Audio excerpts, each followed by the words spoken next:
Oakland Cemetery is the oldest public park in Atlanta, the first city cemetery.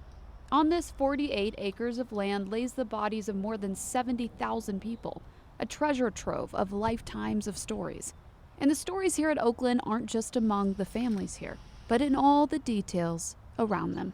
Oakland's gardens are incredibly symbolic, both of the families who are buried here and what they wanted to have gardened on their family lots, but also Oakland's landscape really reflects sort of southern horticulture over the centuries. Right now, they're facing what they're thinking will be a $75,000 restoration to replace damage left behind by the freeze. Certainly by the spring, we're going to have a fuller sense of how bad it really is.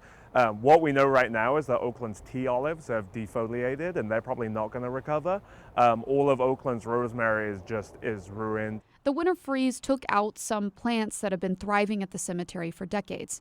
90% of the rosemary covering the property is dead. Rosemary is for remembrance. Individual families decide what kind of plants they want growing on their plots. So replacing the plants that were killed in the freeze cannot be done randomly. I mean, everything we do here with horticulture at Oakland is through a historical lens. So we're looking at what plants were in bloom at the time that the families were buried here. We're sourcing our plants appropriately. It's expensive work. The greenhouse is in rough shape as well. A pipe burst during the storm and power went out, so the cemetery lost $50,000 worth of plants. The greenhouse alone is at least $25,000 worth of damage, and certainly these old historic systems need upgrading. Here at Oakland, preserving history doesn't happen on its own.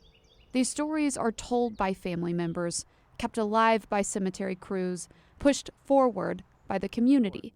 And all of the details matter. Everything here at Oakland has a story. Sawyer Bussey, Atlanta News First.